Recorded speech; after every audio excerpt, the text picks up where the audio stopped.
Bonsoir, bonsoir à toutes et à tous. Gauthier à l'antenne. Bienvenue sur Fréquence Histoire. Fréquence Histoire, c'est le projet d'une web radio historique que nous lançons aujourd'hui avec une première émission. Et comme tour de chauffe, nous vous proposons tout d'abord une réflexion mensuelle sur des chroniques littéraires. Tous les débuts du mois, et ça commence ce soir, nous reviendrons sur un livre récent ou pas d'ailleurs, et à travers lui un événement ou une figure historique. Nous commençons aujourd'hui avec un livre de l'historien Jean-Yves Frétinier, qui est un italianiste bien connu.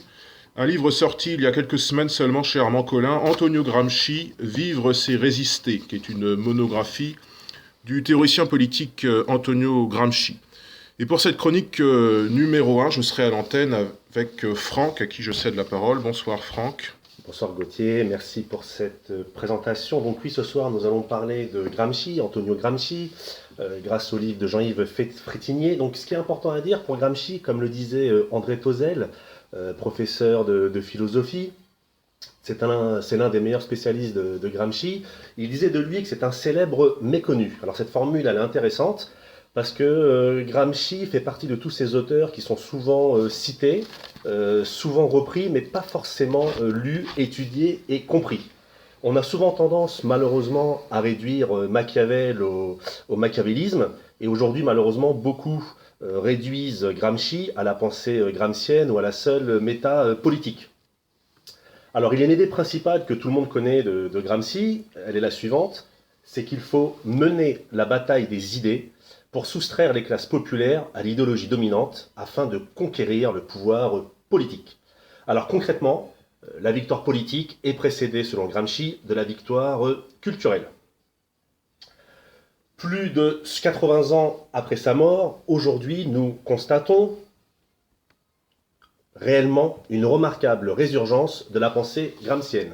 Celui-ci y est récupéré aussi bien par la gauche que par la droite, que par l'extrême gauche et par l'extrême droite. Pourquoi? Nous aurons l'occasion d'en reparler au cours de cette émission.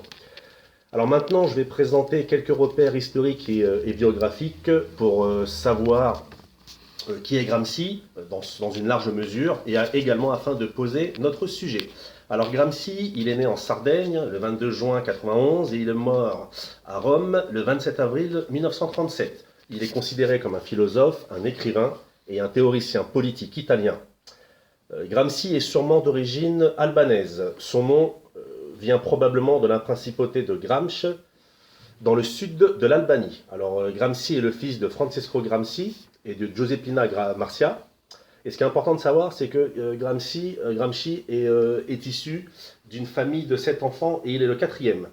Son père donc, est le fils de Gennaro Gramsci, donc le grand-père de Gramsci, Gennaro Gramsci, a participé aux révoltes du Printemps des Peuples en Calabre.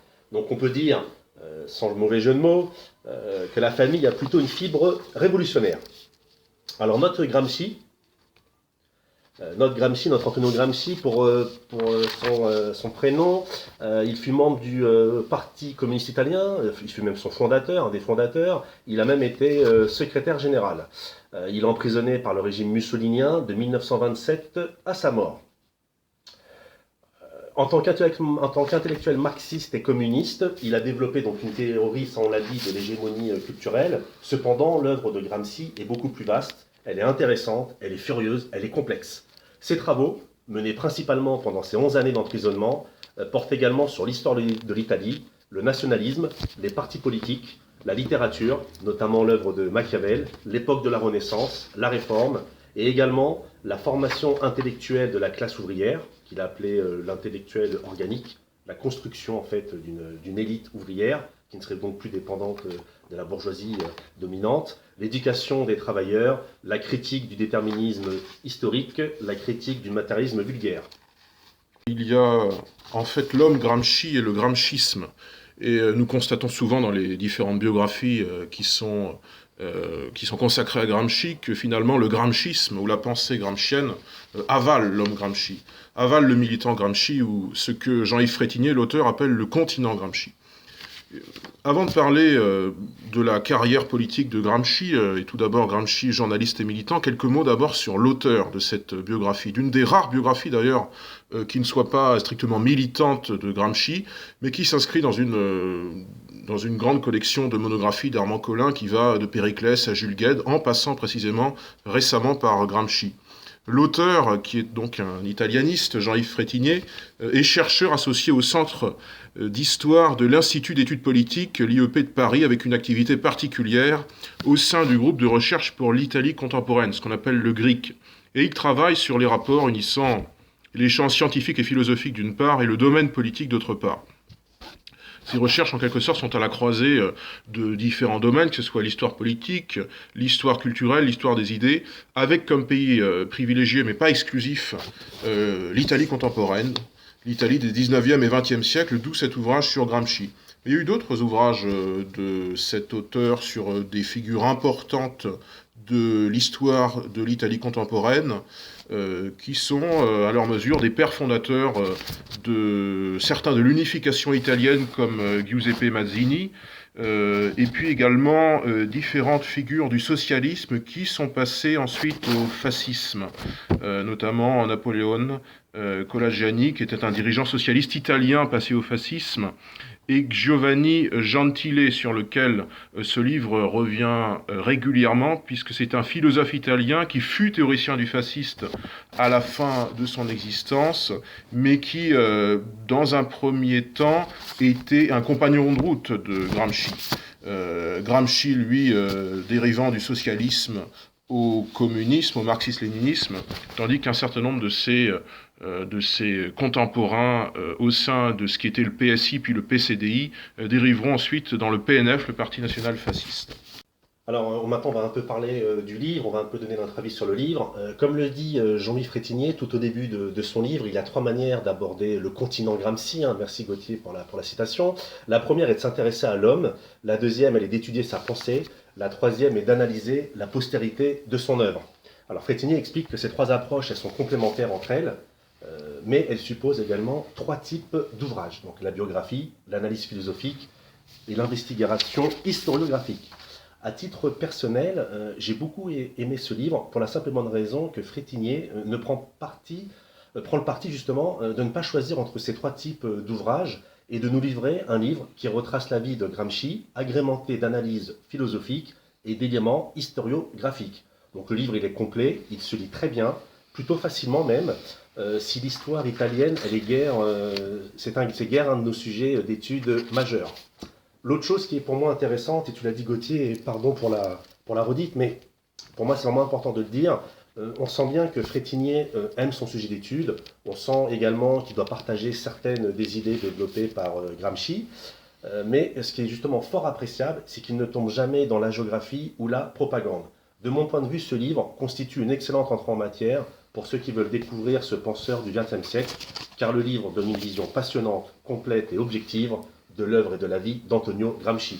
Alors il faut dire que ces monographies, Antonio Gramsci et les autres dans cette collection sont toujours d'un très bon niveau. Elles ont un petit défaut par contre, c'est qu'il n'y a aucune iconographie à l'intérieur.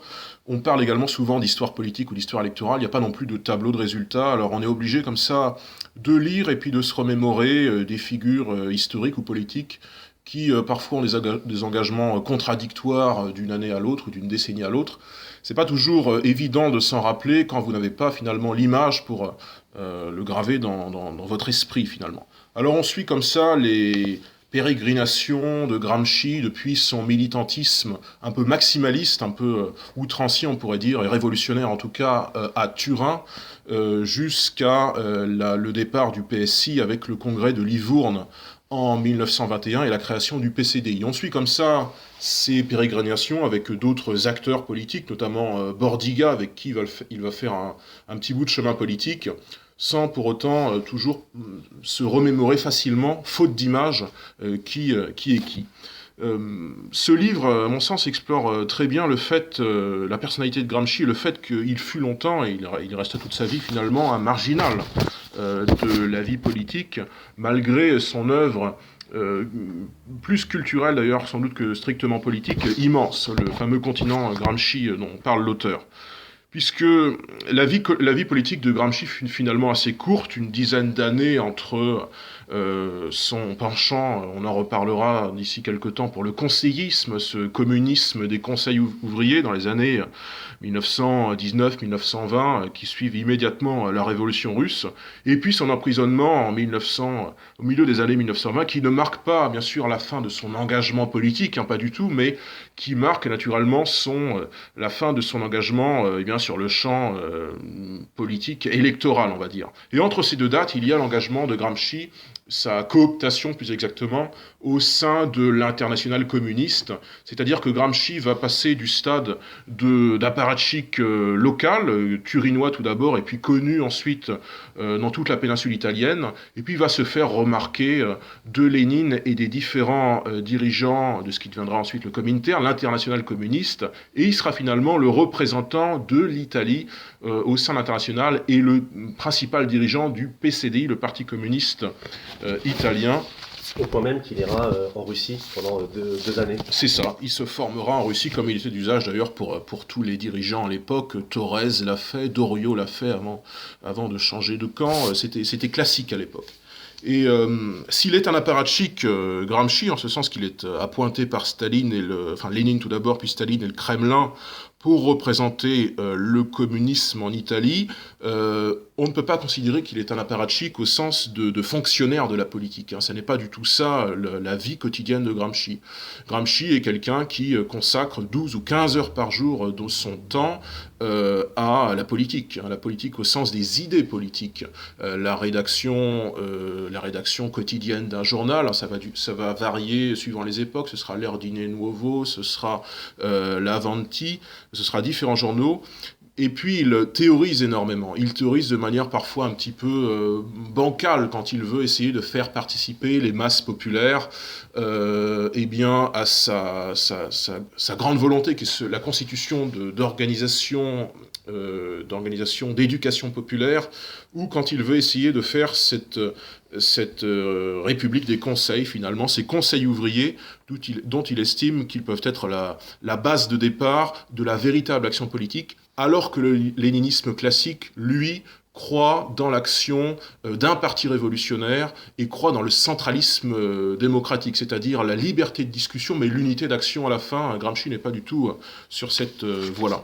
Alors, ce qui est intéressant quand Gramsci écrit et compose ses articles et ses livres, c'est qu'il a une haute idée du combat politique, et donc lorsqu'il écrit ses livres et ses articles, il maintient toujours un certain niveau d'écriture assez puissant, même s'il sait qu'il s'adresse à une classe plutôt populaire, voire défavorisée, aussi bien sur le plan social qu'intellectuel. Cette recherche de la perfection, cette recherche du beau dans sa façon de défendre ses idées, est plutôt quelque chose d'intéressant, alors qu'aujourd'hui, pour faire un léger parallèle avec la politique actuelle, le discours ambiant a plutôt tendance à baisser pour s'adapter aux masses, alors que Gramsci, lui, au contraire, maintient toujours un niveau d'écriture très, très sérieux pour justement élever ces milieux populaires vers quelque chose de selon lui, de beau, de vrai, alors qu'aujourd'hui, le phénomène est plutôt inverse, plutôt quelque chose d'intéressant. Alors tout à l'heure, Gauthier, tu parlais justement de sa marginalité.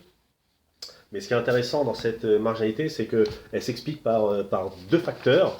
Le premier facteur, il est d'origine familiale. Le deuxième facteur, il est d'origine, on va dire, médicale. Gramsci, à la fin de sa vie, il mesurait 1,50 m, et toute sa vie, il a souffert d'une tumeur, d'une espèce de tuberculose à sa colonne vertébrale, qui a été détectée très tard, parce que dans un premier temps, on ne savait pas exactement de quelle maladie il souffrait. Donc revenons un petit peu en arrière. Donc, comme on l'a dit tout à l'heure, Gramsci est le quatrième enfant d'une famille qui en comprend 7. Mais ce qui est intéressant, dès sa mort, la légende s'empare de lui. Tout de suite, on fait de Gramsci le fils d'un enfant pauvre. Alors Frétinier explique la chose suivante, donc je le cite. L'affirmation qu'Antonio Gramsci fut le fils de paysans pauvres est donc une pieuse légende qui aura la vie dure, depuis le moment où elle est formulée par Palmiro Togliatti, le leader du PCI, dans le premier article commémoratif qu'il consacre à Antonio Gramsci l'année même de sa mort en 1937. Les parents de Gramsci sont des notables, mais des petits notables à la merci du sort. Alors bien évidemment, les parents de Gramsci ne sont pas bourgeois, mais les parents de Gramsci ne sont pas non plus des pauvres, des va-nu-pieds. Tout au long de sa jeunesse et même de son adolescence, et ainsi que dans sa vie d'adulte, Gramsci reprochera souvent à ses parents une certaine négligence, voire même une indifférence quant à la situation familiale qui se trouve précaire d'un point de vue économique et matériel. Gramsci aura une formule pour stigmatiser ses parents qu'il reprendra souvent dans le cadre politique, qui est la suivante: imperturbabilité mahométane. Ce qui est intéressant également chez Gramsci, bien que combattant intellectuellement le déterminisme historique, voire économique, on peut dire que lui a été d'une certaine façon déterminé et marqué par son enfance difficile. Il faut savoir qu'il est sarde, on habite en Sardaigne, et à l'époque, de par sa situation d'enfant de 4 dans une fratrie de 7, avec des parents qui sont soumis aux aléas de la vie de l'époque, il n'a pas toujours mangé à sa faim. Une fois adulte, il utilisera une fable, une métaphore pour expliquer sa vision de la Sardaigne de son enfance. Il aimait souvent raconter cette histoire, c'est la fable du moine mendiant. Alors le moine mendiant, qu'est-ce que c'est? Donc c'est un moine mendiant qui possédait à la base qu'une fève et il l'a confiée à une paysanne. Mais le coq de cette dernière, donc de la paysanne, dévore la fève. Donc le moine, pour se dédommager de la perte de sa fève, prend le coq. Le moine continue sa route et il confie le coq à une autre personne, et pendant qu'il confie ce coq, il se rend à l'église pour y faire ses dévotions. Mais une fois que que le moine sort de l'église, le coq est dévoré par le cochon. Donc le moine repart avec le cochon. Et en fait, Gramsci, il utilise cette fable pour expliquer que le moine, il devient le maître du pays régnant sur une masse de paysans pauvres qu'il a dépouillés de leurs maigres biens. Donc voilà l'image que Gramsci a de la Sardaigne, pour qui le monde en fait se divise en deux, ceux qui peuvent étudier sans se soucier de savoir ce qu'on va manger, et ceux qui malheureusement ne peuvent pas étudier à cause d'une situation sociale précaire.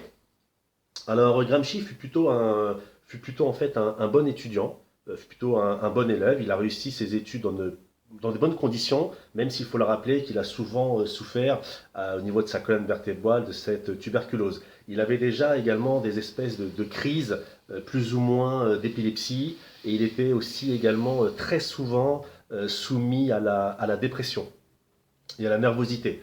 Plusieurs fois, même dans sa vie d'adulte, mais là on est dans sa vie d'enfant, il avait d'énormes difficultés à dormir, à se reposer, à contrôler ses nerfs, et cela aura sans doute une influence énorme sur le reste de sa carrière politique.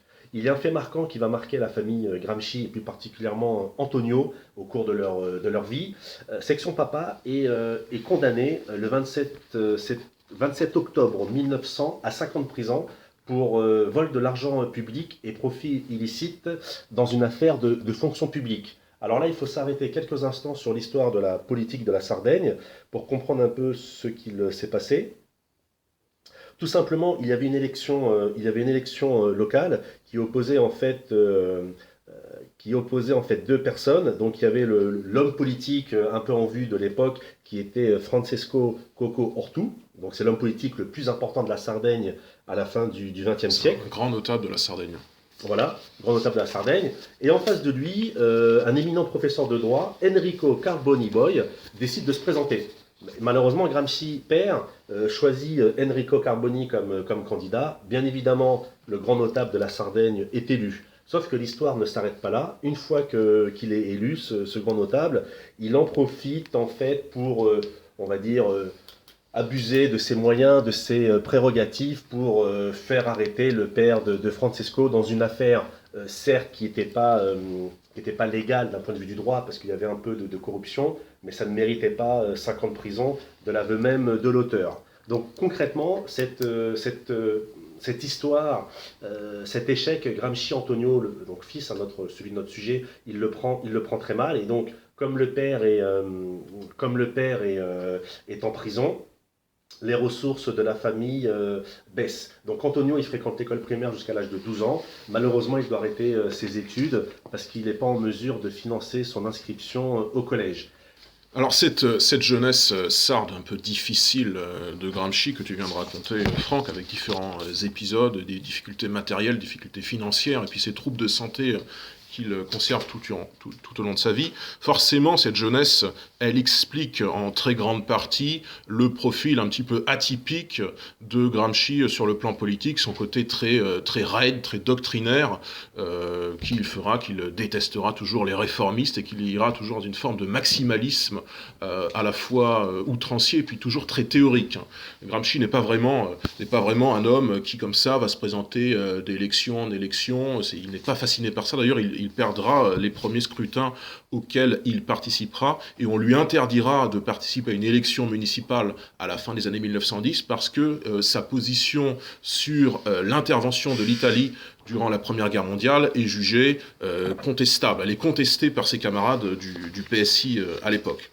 Alors, ce profil d'intellectuel doctrinaire de Gramsci se constate tout d'abord par une série d'articles dont il est l'auteur, différents articles thématiques, tout d'abord neutralité active et agissante durant la Première Guerre mondiale, qui s'inscrit dans le débat qui secoue les partis de gauche lorsqu'il s'agit de se demander si l'Italie doit participer à la Première Guerre mondiale et puis dans quel camp, puisque vous savez que l'Italie, qui historiquement et culturellement était plutôt liée aux puissances de ce qu'on appelait la Triplice, la Triple Alliance, les empires centraux, en gros, Autriche-Hongrie, Allemagne et Empire ottoman par ailleurs, elle change complètement d'alliance. Et elle se rallie à la France, à la Russie et au Royaume-Uni. Et ces débats, naturellement, agitent fortement les partis de gauche. Et il est toujours... voilà, quand un militant comme Gramsci prend position en faveur d'un certain interventionnisme, il est naturellement raillé par ses camarades et ça le carbonise un peu en quelque sorte. Et puis au-delà de neutralité active et agissante, il y a eu d'autres grands articles qui ont contribué à faire de lui une sorte de polémiste. La révolution contre le capital, dans lequel il propose de passer finalement l'étape bourgeoise pour passer directement au stade de la révolution prolétarienne. Et puis démocratie ouvrière, dans lequel il développe ses conceptions en termes de république des conseils. J'y reviendrai dans quelques minutes. Ces trois grands articles, il y en a eu 4 ou 5 en réalité, en quelques années, contribuent d'abord à grossir la figure Gramsci, qui tout d'abord est un simple journaliste et militant turinois, et qui petit à petit, par un certain nombre de coups d'éclat éditoriaux, va se faire connaître dans toute la péninsule italienne, va se faire aduler ou détester, c'est selon l'opinion qu'on a de lui, mais qui va en tout cas, de cette façon, se faire connaître dans toute l'Italie et par ailleurs se faire connaître à l'étranger, se faire remarquer par les soviétiques, se faire remarquer par Lénine, qui en dit le plus grand bien et qui finira par le coopter dans l'internationale communiste, ce qui hâte le destin politique de Gramsci, puisqu'il deviendra du coup une figure communiste de premier plan, mais au niveau du communisme international pour le coup. Mais pour autant, Gramsci restera toujours handicapé par son inclination à une certaine forme d'intellectualisme et de culturalisme. Gramsci n'est pas pragmatique dans l'action politique, ce n'est pas un apparatchik qui serait simple à gérer. D'ailleurs, les soviétiques ont, au bout d'un certain temps, beaucoup de mal à le gérer, et il sera ensuite un critique du marxisme-léninisme. Et puis Gramsci n'évolue pas comme ça sur la scène politique communiste sans rivaux, et il sera en rivalité avec celui qui ensuite assumera la direction du PCDI, Togliatti, qui est en rivalité avec Gramsci, même si Togliatti, après-guerre, et après la mort de Gramsci en 1937, mais surtout après-guerre, saura assumer une partie de l'héritage gramsciste, récupérer, préempter ce qu'il y a de plus acceptable dans le gramscisme, et puis aussi occulter un petit peu ce qui le gêne, toujours ce côté doctrinaire. Et puis ce côté vraiment insistant, franc, sur le combat pour l'hégémonie culturelle, même si ça n'est pas forcément toujours couronné de succès. Oui, alors ce qui est intéressant, c'est que lorsqu'il était enfant, il a été très tôt marqué par des livres et des revues socialistes, notamment les écrits de Gaetano Salvemini, de Benedetto Croce, mais aussi par les romans populaires de Carolina Invernizio et d'Anton Giulio. Or, une fois que Gramsci arrive à une certaine maturité intellectuelle, il arrive en fait à rejeter en fait son premier amour de jeunesse, qui était une espèce de socialisme, pour la simple bonne raison que Gramsci voit dans l'idéologie socialiste du XXe siècle, elle lui apparaît au mieux, et là je cite, comme un discours généreux, mais surtout creux et au pire comme un tissu de lieu commun, teinté d'un racisme méridional, que le sarde, qu'il est et qu'il demeurera toute sa vie durant, rejette avec force et dégoût. Le problème de Gramsci, comme tu l'as dit Gauthier, cette capacité en fait un peu chronique à être dans le concret et dans l'action, on va dire, réelle. C'est-à-dire que Gramsci passe toutes ses journées dans son petit bureau à écrire, à écrire, à écrire. Il y a une phrase qui est assez intéressante. Des gens qui le connaissent bien disaient toujours que lorsqu'on arrivait voir Gramsci dans son bureau, il avait les poches remplies de livres et plein de notes sur son bureau en train d'écrire et de compiler des thèses, des idées. Mais il y a un facteur qui est vraiment très important pour expliquer cette incapacité chronique à agir sur le réel et en fait être un homme d'action, c'est que Gramsci, contrairement à tous ses camarades de la Première Guerre mondiale, a été réformé à cause de sa malformation physique. Gramsci ne connaît pas l'épreuve du feu que subiront ses amis politiques comme ses frères de sang. Et là, je pense que dans les tranchées, ça, tout le monde le dit, que ce soit côté italien, côté allemand, côté français et même côté anglais, la solidarité, la camaraderie qui est née dans les tranchées par rapport à ces épreuves difficiles marque les gens à vie. Et lorsqu'on est dans les tranchées, devant la guerre, les rats, la boue, les bombes, le feu, le gaz, les lance-flammes, bien évidemment, on est obligé d'être dans le concret et cette notion d'intellectualisme, en réalité, face au feu, elle tombe. Comme on dit toujours, de manière un peu triviale et sommaire, la doctrine divise et l'action unit. Donc en fait, Gramsci, voilà, il faut vraiment ne pas oublier ce côté, à la fois ce côté lié à son aspect social, plutôt milieu modeste, un peu défavorisé, mais pas non plus complètement pauvre, et également cette douleur physique qui va également le blesser, le miner toute sa vie. Ce qui est également intéressant de noter, c'est lors de ses premières en fait, armes par rapport en fait, à l'écriture, au combat de l'écriture, Gramsci, je ne sais pas si tu l'as noté ou si ça t'a marqué, Gauthier, moi c'est quelque chose qui m'a fait réfléchir, c'est que Gramsci en fait, il signe que très rarement ses articles de son nom et prénom. Ouais. Et alors, ça lui pose problème d'ailleurs, parce qu'il signe avec des initiales, et même quand il signe avec son propre nom, souvent on écorche son nom, il devient Gramsci, des choses comme ça, ce qui ne contribue pas à le faire connaître. Oui, mais en fait dans ce choix, ce qui est important, c'est qu'il ne faut pas y voir ni de la timidité, ni une fausse modestie, mais tout simplement le refus d'amour-propre. Gramsci considère, en tant qu'intellectuel socialiste qu'il est, intellectuel marxiste, que l'individu doit s'effacer derrière l'idée. Il n'a pas d'ego, et d'ailleurs, quand on lui propose de prendre la tête de l'internationale communiste, au début, il n'est pas forcément d'accord. Il faut vraiment que les soviétiques le poussent à prendre cette décision. C'est quelqu'un qui n'est pas un politicien, en tout cas uniquement mu par l'ambition personnelle, c'est un doctrinaire pur et dur. Alors oui, comme tu l'as dit tout à l'heure, ce qui est vraiment aussi fondamental à comprendre, c'est que Gramsci va un petit peu évoluer politiquement tout au long de sa vie. Je voudrais juste revenir sur les premiers combats politiques de Gramsci. Donc il y avait trois aspects. Le premier aspect, c'est la défense du libre-échange, aussi curieux que ça puisse paraître.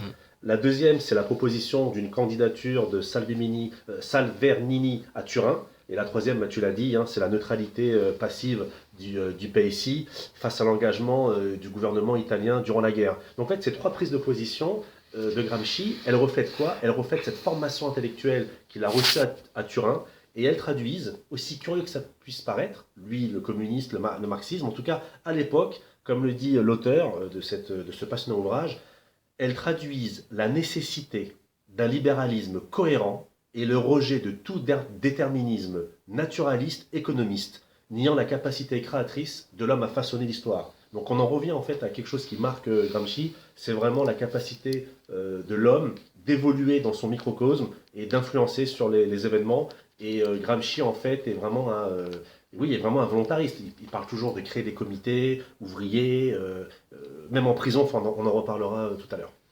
Oui, on est un peu surpris par cette dualité finalement entre le révolutionnaire généreux dans l'idée qu'il a de la révolution, une sorte de révolutionnaire radical, et puis sa pratique un peu plus casanière, on va dire, de la révolution, au sein de laquelle il est plutôt un révolutionnaire de bureau. Gramsci travaillant encore une fois une douzaine ou une quinzaine d'heures par jour dans son petit bureau à écrire des articles de journaux. Et Gramsci a bien du mal finalement à faire percer ces théories qui deviendront ensuite l'hégémonie culturelle. Et l'auteur nous en donne une anecdote assez intéressante puisque à ce souci culturaliste de Gramsci, nombre de ses confrères répondent au final par une certaine incompréhension, voire l'affront. Ils rejettent le jeune militant socialiste dans les cordes. On nous donne ainsi l'exemple de Giuseppe Lombardo Radice que Gramsci contacte pour lui demander s'il est vraiment dans le vrai lorsqu'il veut émanciper les masses ouvrières, les éduquer. Est-ce qu'il est vraiment dans une démarche qui serait politiquement saine? Et Radice lui répond, c'est en 1917, il lui répond que l'urgence n'est pas là. Ce n'est pas l'éducation populaire des masses, mais l'urgence c'est tout simplement de sauver le sol sacré de la patrie après le désastre militaire de Caporetto, qui est une défaite militaire dont l'Italie a failli ne pas pouvoir se relever, et qui donnera ensuite le terme de caporettiste pour parler des gens qui seraient un petit peu défaitistes, pour vous dire que c'est une défaite. Radice lui répond que l'urgence, c'est pas du tout dans l'organisation de conférences pédagogiques ou la mise en place d'associations culturelles, mais encore une fois de soutenir l'effort industriel de l'Italie en guerre, ou tout simplement aboutir à une forme d'union sacrée, d'érosion des conflits entre les différents partis politiques, à tout le moins jusqu'à la fin de la guerre. Et Gramsci, il ne comprend pas forcément. Il est toujours dans cette idée très haute du combat politique, mais une idée finalement un peu solitaire, dans laquelle les idées priment toujours sur le reste. Alors, pardon de te couper, mais ce qui est intéressant, c'est que dès la formulation en fait, de ce projet culturel, qui va prendre le nom de métapolitique, ces idées ont tout de suite été combattues. Donc elles ont été combattues par les réformistes, et elles ont été ignorées par les maximalistes. Pourquoi ? Parce que d'un côté, il y a la volonté de dire on va contrôler la société par des organismes et des activités culturelles, sociales, voire même sociétales un peu avant l'heure, alors que les maximalistes et même les réformistes lui répondent comme argument que les thèses culturalistes, donc promues par Gramsci, en fait, elles sont coupées des enjeux organisationnels et idéologies concrètes. C'est-à-dire, en fait, en gros, on reproche à Gramsci un manque de prise sur le réel en expliquant que, contrairement à ce que pense Gramsci, les réformistes et même les radicaux, les maximalistes, pensent au contraire que le combat politique doit se jouer dans les organismes politiques, là où il y a lieu de pouvoir, et non pas en périphérie. Ça va être un peu le grand débat, et c'est même aujourd'hui un débat qui existe encore dans les milieux, on va dire, politiques, aussi bien en France, en Italie, à savoir de quelle façon on prend le pouvoir. Donc, est-ce que c'est en contrôlant le pouvoir politique, ou au contraire, c'est en influençant la société par ce projet culturel ? Effectivement, c'est le grand débat finalement entre le mode d'organisation au sein de grands partis politiques centralisés qui fonctionnent avec ce principe du centralisme démocratique, c'est-à-dire on débat librement et ensuite il y a une unité d'action par laquelle il y a une discipline de parti qui nous contraint, ou bien éventuellement des formes plus horizontales, plus décentralisées d'organisation politique. Ce communisme des conseils que va défendre Gramsci, articulé par ailleurs à la démocratie directe, ce qu'on appelle le conseillisme, ou ce que l'auteur Jean-Yves Frétinier lui appelle plutôt le conseillerisme, qui s'articule très bien avec le terme de soviet, puisque en russe, soviet signifie conseil.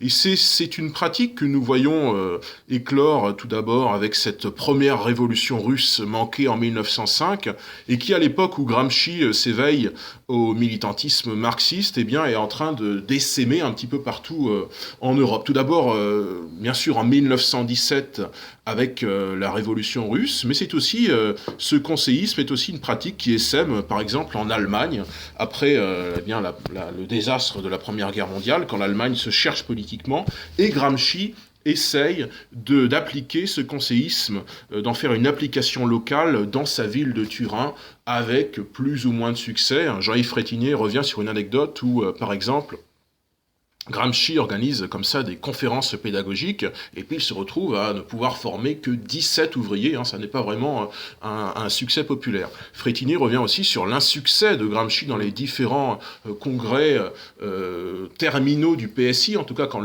avant que le PSI ne fasse sa scission pour devenir en partie le PCDI, les motions de Gramsci connaissent toujours des succès d'estime, mais qui sont des succès mineurs sans influence politique. On se demande vraiment si la pensée de Gramsci est très influente à ce moment-là. Alors justement, Frétini, au cours de cette partie sur le militant politique, il revient sur Turin. Et pour rebondir sur ce que tu dis, Gramsci, avec ses amis, ils essaient d'organiser une première manifestation, un premier appel à la grève, une première occupation d'usine. Et en fait, cette première tentative, elle est balayée assez rapidement. Donc là, Gramsci, avec ses amis, ils réfléchissent aux raisons de l'échec. Et une des raisons principales de l'échec, c'est que financièrement, ils avaient du mal à tenir.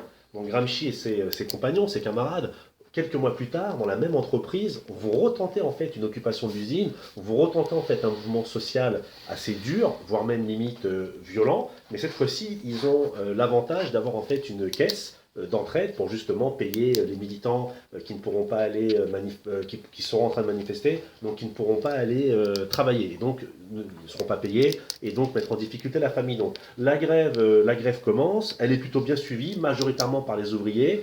Ils ont de l'argent pour tenir les personnes justement dans le besoin. Et malheureusement, comme tu l'as dit Gauthier, finalement, les résultats seront vraiment très maigres. C'est-à-dire que les ouvriers sont obligés d'arrêter la grève au bout de quelques mois.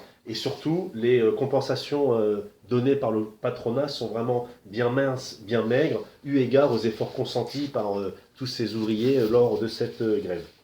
Pour revenir, Franck, sur tes remarques concernant le maximalisme, finalement, des uns et des autres, paradoxalement, Gramsci, même s'il est maximaliste d'une certaine manière, même s'il est révolutionnaire à l'extrême, n'est pas bien perçu de ceux qui sont maximalistes au sein du PSI, notamment Bordiga, puisque Bordiga qui représente un peu l'aile la plus révolutionnaire du PSI, qui ensuite passe au PCDI après le congrès de Livourne, Bordiga croit dans l'action au sein d'un grand parti centralisé. Il croit au centralisme démocratique. Il n'est pas tellement chaud pour la démocratie directe et il ne pense pas que des masses populaires sortent la réponse au problème de l'Italie. Ça n'est pas du tout le positionnement de Bordiga. Et Gramsci sera toujours en décalage, soit qu'il soit en avant-garde, soit qu'il soit perçu de manière un peu rétrograde, un peu doctrinaire par ses camarades. Il sera toujours comme ça en décalage perpétuel. De la même manière, quand il cherche à se coaliser avec D'Annunzio, qui vient du fascisme, ou quand il cherche à élargir l'électorat du PCDI au monde catholique, il n'est pas écouté, il préfère finalement s'auto-censurer, ne pas poursuivre dans cette démarche d'une alliance plus large que strictement le monde prolétaire. Et on voit d'ailleurs un peu les mêmes problèmes en France, où il y a au sein du premier PCF, de ce qu'on appelait la SFIC, section française de l'internationale communiste, des différences de lignes, des décalages entre des figures comme Maurice Thorez ou Jacques Doriot, l'un voulant un petit peu trop tôt finalement élargir l'électorat du Parti communiste aux classes moyennes, discuter avec les catholiques. Il est d'accord 6 mois trop tôt, 6 mois avant que l'international communiste lui dise c'est ce que vous devez faire, et finalement, il est en avance sur son temps. Et bien parfois, Gramsci est en avance sur son temps en Italie, et c'est ce que nous montre l'auteur Jean-Yves Frétinier. Ce qui est intéressant, c'est que les raisons en fait, des problèmes communistes en France sont quasiment les mêmes raisons en fait, de la division des communistes italiens. C'est les mêmes divisions à peu près sur les mêmes lignes de fracture qu'en France. Donc là aussi, il y a des choses à réfléchir et à analyser, en ce sens qu'à un moment donné, quand on a volonté de prendre le pouvoir, en admettant que les idées soient communes, il y a toujours, et c'est là où le bas blesse, un problème quant à l'action à mener. Est-ce qu'on est plutôt sur une action directe? Est-ce qu'on est sur une action semi-directe, voire même sur une action passive? Ce qui est également intéressant dans le parcours de Gramsci, durant toute cette vie militante et dans toute cette vie en fait, où il bouillonne, où il tempête, où il écrit, où il ressasse, c'est la vision qu'a Gramsci de la France. On en parle très peu souvent, mais l'auteur Jean-Yves Frétinier, lui n'hésite pas en fait à citer Gramsci dans sa vision de la France. Il faut savoir que quelques années auparavant, au siècle dernier, en plein milieu du 19e siècle, beaucoup d'Italiens avaient été déçus par l'attitude de la France, et notamment de Napoléon III, qui a eu toujours une attitude à la fois ambiguë dans sa relation à l'unité italienne, et également une attitude ambiguë par rapport à la position du Saint-Siège. Il faut savoir qu'au 19e siècle, les patriotes italiens qui travaillaient à l'unification attendaient beaucoup de la France. Et Gramsci, en fait, est un peu dans ce courant où il est vraiment déçu de la France, et au-delà d'une déception, il se livre à une analyse assez forte, où on pourrait même croire à certains moments qu'il y a des accès chez lui, des excès, des accès, des espèces de fureur revendicatrice qu'on pourrait qualifier, allez, disons-le clairement, contre-révolutionnaire. Et tout d'abord, il est très hostile au républicanisme français dans une première partie de sa vie. Il juge que le régime, la République française est mue par la franc-maçonnerie, qu'elle n'a rien de comparable à ce que doit être l'épanouissement de l'Italie dans la latinité. Il a tout d'abord une période anti-française. Oui, Gramsci, je cite l'auteur, voilà ce qu'on dit. Gramsci voit dans la France la terre du jacobinisme et de la franc-maçonnerie, c'est-à-dire le pays de l'humanisme abstrait, fondé sur les notions surannées de droit naturel et de justice universelle. Gramsci préfère alors célébrer le sérieux des anglo-saxons. Alors il y aura un autre passage sur la SDN dont je parlerai plus tard. Mais voilà, on voit vraiment que Gramsci est vraiment déçu de cette France maçonnique, de cette France républicaine, jacobine. Et même il va plus loin parce que l'auteur parle même de mépris pour Gramsci. Gramsci dans des pages où il parle, Gramsci, des erreurs françaises. Je cite encore une fois, deux points ouvrez les grimés, le mépris affiché par Gramsci pour les erreurs françaises se manifeste dans le rejet de la démocratie, le messianisme jacobin, l'humanitarisme maçonnique, jugés comme étant les idées abstraites de justice, d'égalité et de fraternité, claironnées par les radicaux de la Troisième République.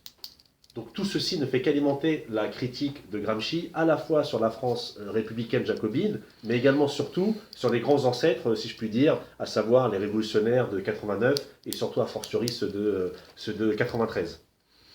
Voilà, donc ça c'est à peu près jusqu'en 1921-1922, avant bien sûr qu'il devienne communiste stricto sensu et qu'il participe à l'aventure du PCDI. Mais l'Italie dans ces années-là naturellement est agitée par divers mouvements contradictoires et notamment le parti fasciste de Benito Mussolini, le PNF, qui eh bien, fait sa marche sur Rome et conquiert le pouvoir en 1922. À partir de là, des militants comme Gramsci soit s'exilent, soit sont emprisonnés. Ce sera le cas de Gramsci qui sera emprisonné. De cet exil en prison, en quelque sorte, sortira une œuvre monumentale, l'œuvre théorique de Gramsci, que sont ces cahiers de prison, encore très lus actuellement dans les milieux politiques, que ce soit de l'extrême gauche à la droite. C'est vraiment la matrice intellectuelle du gramscisme. Alors, ce qui est encore une fois fondamental chez Gramsci, c'est que lorsque les fascistes commencent à s'organiser et à remporter un succès plus que d'estime, Gramsci n'est pas en France, n'est pas en Italie, pardon. Et lorsque Gramsci rentre au pays, paradoxalement, il ne partage pas le pessimisme de ses camarades militants, nonobstant les différentes informations qu'il reçoit lorsqu'il est à l'étranger, et plutôt des informations de première qualité. Il faut se rappeler que Gramsci a vécu hors d'Italie les 18 premiers mois du fascisme, de la marche sur Rome aux élections législatives de 1924. Donc on voit bien que lorsqu'on fait de la politique, lorsqu'on essaie d'être dans l'analyse sérieuse, lorsqu'on est vraiment dans le combat politique, il faut avoir des informations de première main pour pouvoir juger correctement une situation. L'erreur de Gramsci à partir de 1924, c'est qu'il va sous-estimer le mouvement de Mussolini et au contraire, il va surestimer la force des marxistes, des communistes, enfin d'une façon générale, du bloc des gauches, même si cette appellation peut être un peu controversée. Lorsque les fascistes commencent à s'attaquer donc à la prise de pouvoir, une des premières attaques de Mussolini et de ses troupes, ce sont les attaques à l'endroit de la maçonnerie. Et Gramsci, dans ses attaques sur la maçonnerie, lui, il y voit une guerre contre la bourgeoisie. Pourquoi la bourgeoisie ? Parce que tout au long du XIXe siècle, la bourgeoisie elle a été incapable de s'organiser d'un point de vue politique par ses propres forces, par ses propres hommes et ses personnalités. La force en fait de la bourgeoisie, c'est qu'elle elle va se rendre compte de son incapacité à s'organiser elle-même, et donc la bourgeoisie italienne, toujours éprise un peu des idéaux de cette France de 89, 92, 93, la bourgeoisie italienne donc va rejoindre en bloc la franc-maçonnerie, et donc lorsque les fascistes convoitent le pouvoir et le prennent, les fascistes vont attaquer durement la franc-maçonnerie, et Gramsci n'y verra pas une attaque contre la maçonnerie en tant que telle, mais il y verra surtout une attaque contre la bourgeoisie, qui en définitive ne semble pas tant lui déplaire que ça, et même plutôt, on va pas dire qu'il y a un espèce d'acquiescement, de validation du projet, mais disons le fait que la franc-maçonnerie soit attaquée, lui il le voit vraiment comme une attaque contre la bourgeoisie italienne qui est libérale et qui, par définition, en cas de crise, les bourgeois s'allient entre eux, ou en cas de période économique, des périodes économiques favorables, toujours la bourgeoisie s'allie entre eux contre le peuple. Donc en fait, c'est vraiment intéressant de noter que Gramsci ne juge pas correctement les progrès des fascistes en Italie. Pour autant, l'emprisonnement de Gramsci au milieu des années 1920 n'est pas quelque chose qui est perçu de manière anodine, et il y aura plusieurs tentatives de libération, différentes tentatives d'intermédiation, notamment de la part du Saint-Siège. Oui, oui, alors justement, alors Gramsci donc est en prison, donc il faut faire un petit rappel, faut faire des petits rappels historiques. Donc Gramsci, donc il est arrêté le 8 novembre 1926. Donc il est assigné d'abord à résidence, hein. Enfin il est d'abord assigné relégué dans une île. Là on passe tous les détails, mais il va aller de prison en prison. Et lors de son jugement, le procureur en fait qui représente le ministère public de l'époque, Michele Isgro, déclare qu'il faut interner Gramsci pour l'empêcher. Nous devons empêcher son cerveau de fonctionner. Pour 20 ans, nous devons empêcher ce cerveau de fonctionner. Donc en fait, les fascistes savaient très bien ce qu'ils faisaient en attaquant Gramsci. Ils savaient que c'était un ennemi d'une certaine valeur. Et donc l'optique, à la fois, c'était de montrer que les fascistes pouvaient faire ce qu'ils voulaient en Italie, mais surtout de montrer en fait que à partir du moment où on coupe le cerveau, eh bien, les militants peuvent être un peu, perdus, déboussolés, etc.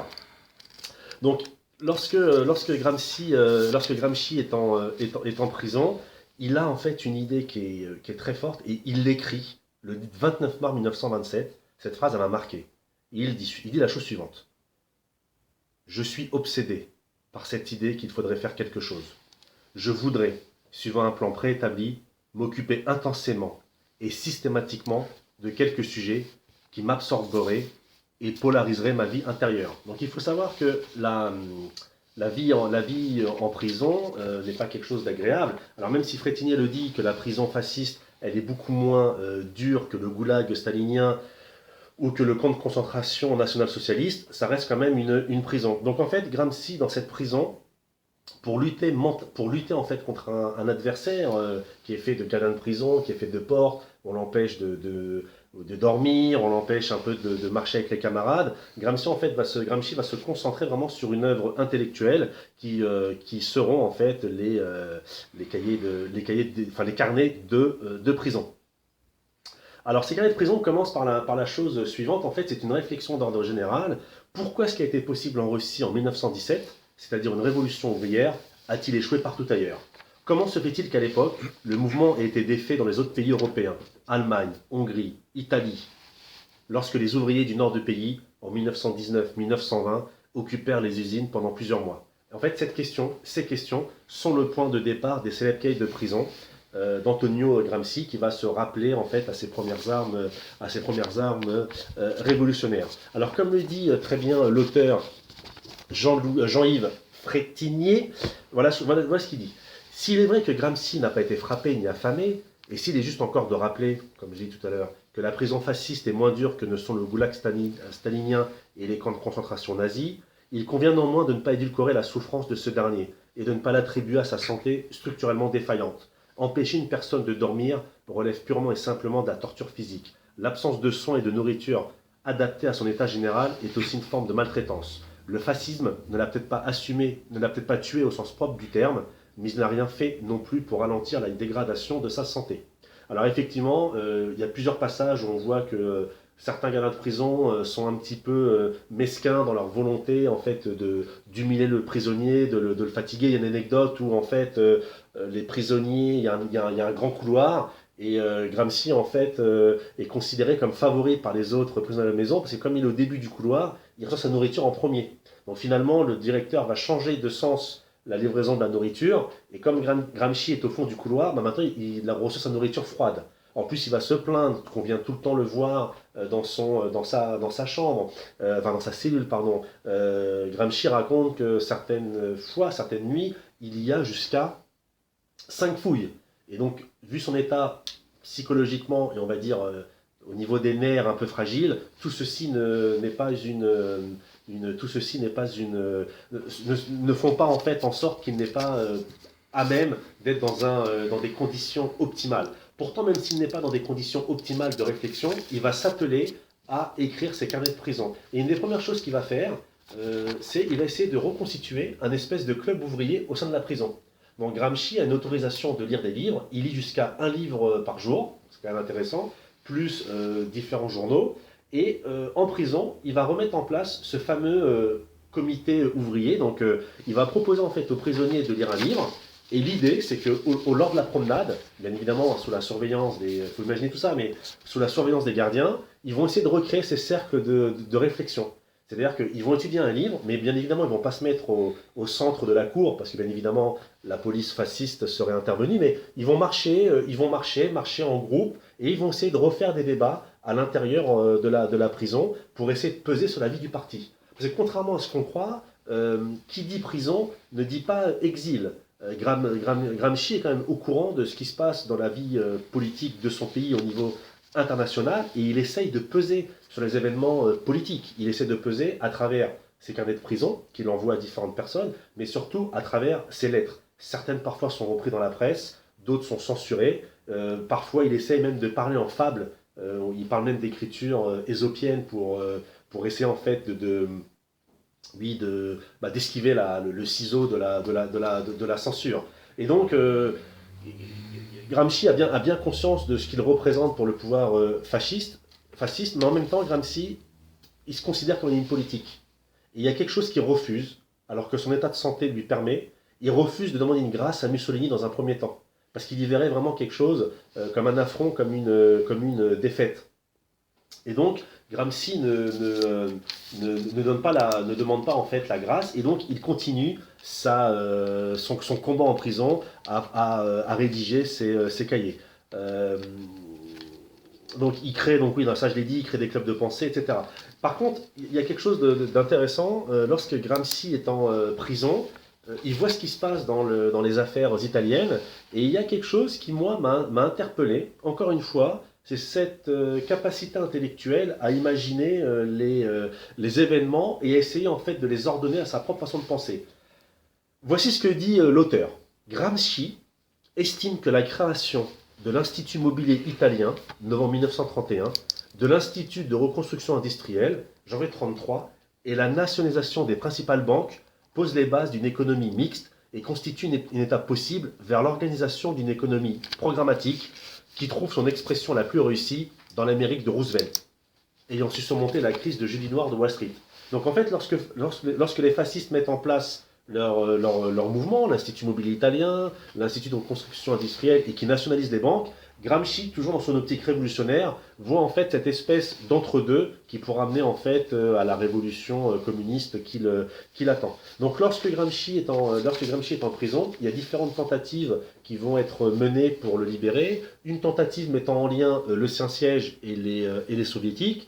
Pourquoi? C'est très simple. En URSS, il y avait des évêques, deux évêques, un évêque et un prêtre qui étaient internés. Et donc l'idée en fait c'était d'échanger Gramsci et un autre militant politique contre ces deux prélats. Alors malheureusement pour Gramsci l'affaire ne va pas se conclure, ne va pas se matérialiser. Alors bien évidemment c'est un petit peu obscur parce que là c'est les services secrets du Vatican, c'est les services secrets russes avec une triangulation par le Parti communiste italien. Et ensuite, il y aura deux autres tentatives, à la fois par ses amis et également une par le parti. Et ces tentatives ne donneront rien. Enfin, ce qui est intéressant de noter, c'est qu'au final, Gramsci finit quand même par écrire à Mussolini pour obtenir sa libération. Et en fait, il écrit une lettre que l'auteur cite en fin d'ouvrage, dans laquelle en fait Gramsci demande à retourner sur sa terre sarde, qu'il a tant aimée, pour être auprès des siens et mourir. Et dans cette lettre, en fait, il s'engage à ne plus militer politiquement. Alors Mussolini accorde à Gramsci le fait de pouvoir s'en aller. Et en fait, Gramsci meurt sans ayant vraiment pu profiter de cette liberté. En tout cas, ce qui est intéressant de noter, c'est que durant cette vie en prison, c'est là où Gramsci va déployer son talent. C'est là où il va travailler sur tous ces ouvrages et sur tous ces écrits intellectuels qui vont en fait le marquer et le confirmer comme un intellectuel majeur. C'est ça, en fait, il a autant travaillé en prison qu'il aura pu travailler dans un bureau qui n'aura pas été beaucoup moins grand. Il a déployé une énergie phénoménale et une œuvre monumentale dont nous autres contemporains, eh bien, au sein de laquelle nous puisons encore régulièrement des réflexions politiques, philosophiques, culturelles, encore une fois, d'un bout à l'autre du spectre politique. Et eh bien, la récente campagne présidentielle française l'a montré, puisque Gramsci était aussi bien cité par Benoît Hamon que par Marine Le Pen, que par Jean-Luc Mélenchon. Macron même. Emmanuel Macron. Et il fut également utilisé, préempté par Nicolas Sarkozy lors de sa campagne présidentielle de 2007. Ça montre l'héritage de Gramsci bien après sa mort et bien au-delà de son milieu politique d'origine.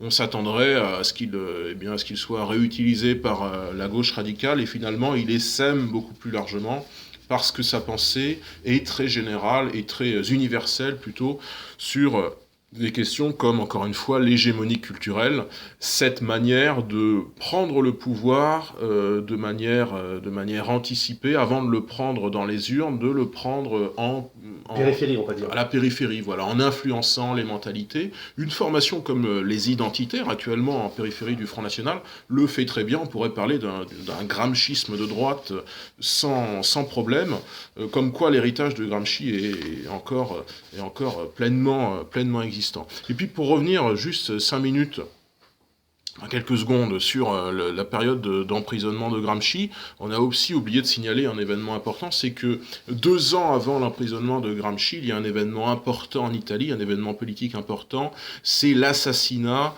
du député Matteotti, Giacomo Matteotti, qui est assassiné en 1924 par des hommes du parti fasciste, et naturellement ça a créé un immense émoi dans la scène politique, notamment à gauche, puisque Matteotti, après avoir été au PSI, était membre d'une scission du PSI, le PSU, bref, c'était un socialiste, et cet assassinat, estiment les historiens, est en fait un tournant dictatorial du régime de l'Italie fasciste, et naturellement cette conjonction entre 1924 et 1926, entre l'assassinat de Matteotti et l'emprisonnement de Gramsci, qui sera finalement une mort à terme de Gramsci, puisque Gramsci mourra 10 jours après sa libération, ça crée une atmosphère très particulière. En fait, aussi, il faut noter que même si Gramsci a eu un rayonnement international après sa mort, à l'époque, il a un rayonnement déjà international, parce que si le Saint-Siège se mêle de l'histoire pour le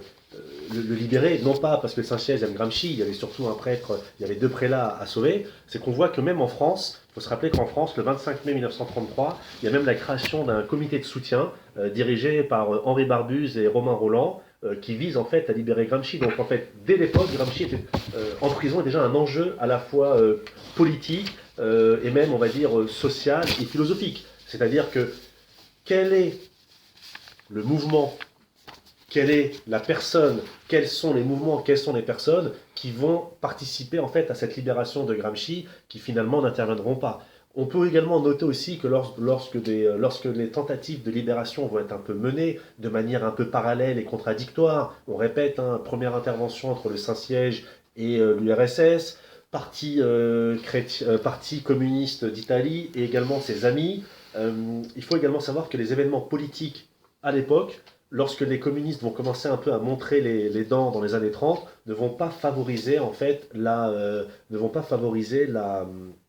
libération de Gramsci. Encore une fois, il ne faut pas oublier que lorsqu'un pouvoir est en place, il tolère difficilement des opposants. En tout cas, notons une chose, c'est que Gramsci, aussi bien derrière les murs, a réussi en fait à avoir une notoriété beaucoup plus importante que lorsqu'il était dehors. Et ça, c'est quand même assez intéressant. C'est un peu une ironie de l'histoire.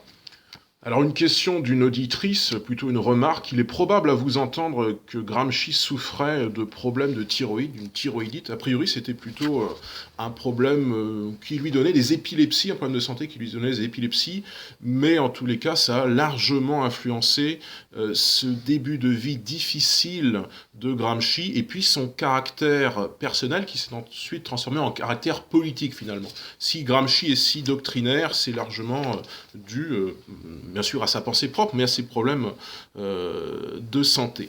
Voilà pour Antonio Gramsci, Vivre, c'est résister, édité en 2017 chez Armand Collin, un livre de Jean-Yves Frétinier que nous vous avons fait découvrir ce soir sur Fréquence Histoire pour l'émission pilote de Fréquence Histoire, ce projet de web radio historique par laquelle eh bien, nous reviendrons notamment sur différents livres historiques par le biais de chroniques littéraires.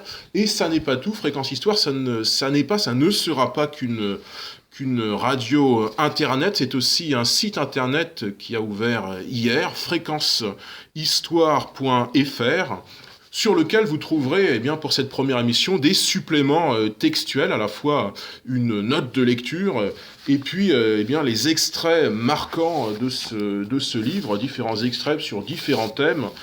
Ça va eh bien, des expériences de Gramsci en termes de conseillisme, la critique que faisait Gramsci sur la bourgeoisie, et puis différentes considérations à la fois de l'auteur et de Gramsci sur quelle était l'image publique de la société sarde en ce début de XXe siècle, une image très péjorative. On a l'impression en fait que les Sardes, c'est un peu un sujet d'ethnographie, c'est un peu voilà, des individus qui sont mal aimés, un bout de la civilisation italienne qui est mal aimé à cette époque-là. D'ailleurs, on pensait que scientifiquement, les Sardes avaient des tares génétiques qui les portaient à l'inclination au crime.